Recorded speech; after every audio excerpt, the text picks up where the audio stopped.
Kalau kita ngomongin soal sampah nih, data dari Sistem Informasi Pengelolaan Sampah Nasional dari Kementerian Lingkungan Hidup dan Kehutanan menunjukkan bahwa Indonesia menghasilkan 34,85 juta ton timah. Rata-rata setiap harinya kota-kota besar di Indonesia menghasilkan puluhan ton sampah. Kebayang nggak sih kalau sebagian besarnya dibuang sembarangan?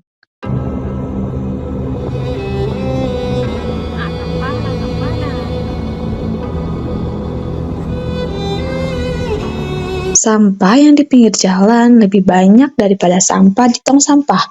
Hal ini tentunya mengakibatkan kerugian yang tidak bisa dianggap sepele.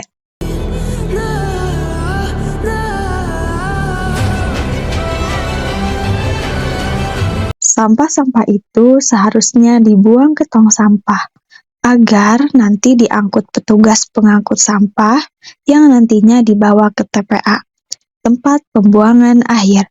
Sampah yang ada di TPA nantinya diolah atau dihancurkan, dibentuk kembali menjadi bahan yang berguna.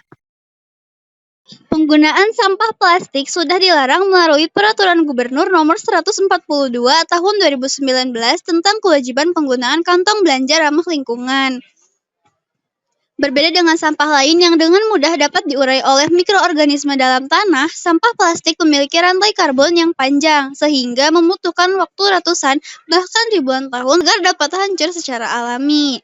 Selama itu pula, sampah plastik akan tetap menjadi sampah yang mencemari bumi.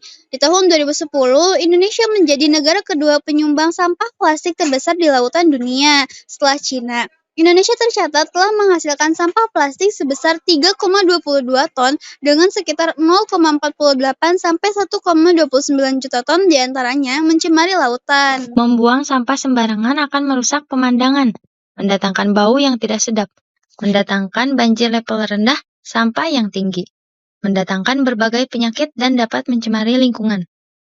Pencemaran lingkungan yang berdampak buruk bagi kita dan makhluk hidup lainnya, pembuangan sampah dan limbah yang sembarangan hingga pengelolaan sampah yang tidak tepat menjadi penyebab terjadinya pencemaran lingkungan, mulai dari air, udara, dan tanah.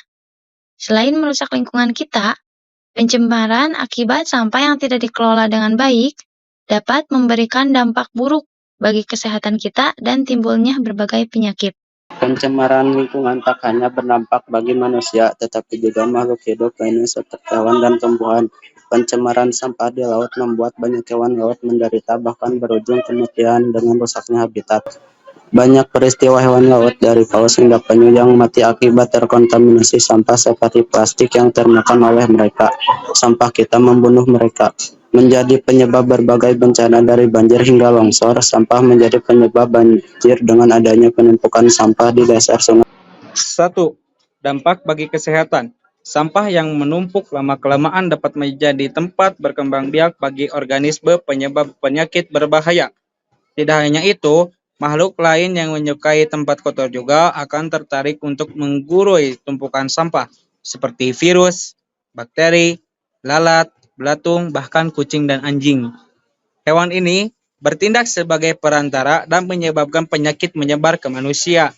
Banyak penyakit yang disebabkan oleh lingkungan yang tidak bersih, seperti cacing, jamur, demam, tifoid, diare, hepatitis A, kolera, dan lain-lain. Dampak bagi lingkungan. Sampah tidak hanya berdampak buruk bagi kesehatan manusia, tetapi juga berakibat fatal bagi lingkungan sekitar. Selain itu, masyarakat umum memanfaatkan parit dan sungai sebagai tempat pembuangan limbah padat dan cair. Limbah ini pun mencemari ekosistem sungai. Makhluk seperti ikan yang hidup di air menjadi mangsa mereka. Kualitas air yang buruk tidak hanya mengurangi makanan ikan, tetapi juga menyebabkan kematian dan kepunahan. Penumpukan sampah di saluran air juga dapat menyebabkan bencana alam seperti banjir. Sebagian besar limbah di perairan juga berasal dari industri kimia yang membuang bahan sisa ke laut atau sungai. Cairan kimia juga membutuhkan waktu lama untuk terurai. Dan semakin lama berada di air limbah, semakin banyak asam organik berbau busuk yang terbentuk. Bahkan limbah kimia di dalam air dapat meledak dalam beberapa kasus. 3. Dampak bagi tanah. Bahan sisa juga sebagian besar berasal dari pertanian dan perkebunan. Meskipun limbah yang dihasilkan oleh sektor ini dianggap tidak berbahaya, namun mudah terurai karena sifatnya yang organik. Namun dalam praktiknya, banyak bahan kimia yang saat ini digunakan di sektor ini. Dampak ini sangat mempengaruhi tanah dan makhluk yang hidup di atasnya, akibatnya ekosistem rusak. Selain itu, banyak kegiatan industri yang menghasilkan residu berupa hujan asam. 4. Dampak sosial ekonomi. Penumpukan sampah yang terus-menerus dalam jangka panjang juga berdampak pada kehidupan sosial dan ekonomi masyarakat. Misalnya, penyakit yang disebabkan oleh lingkungan yang kotor seringkali membutuhkan perhatian serius dari petugas medis. Dalam hal ini, tentunya diperlukan biaya pengobatan yang lebih besar. Kegiatan pembersihan sampah tidak memerlukan biaya agar kegiatan ini berjalan lancar. Diperlukan dana yang tidak sedikit. 5. Dampak bencana. Seperti disebutkan sebelumnya, masyarakat cenderung membuang sampah ke aliran sungai seperti selokan dan sungai. Jika hal ini dibiarkan terus-menerus, maka akan mengakibatkan aliran air tersumbat. Air tidak benar-benar mengalir. Ia tertahan dan semakin tinggi. Ketika permukaan air terus naik dan saluran atau sungai tidak dapat lagi menahannya, air akan merembes keluar. Awalnya hanya mengenai daerah sekitarnya, namun lambat laun menimbulkan banjir, terutama saat musim hujan. Thank you for this day.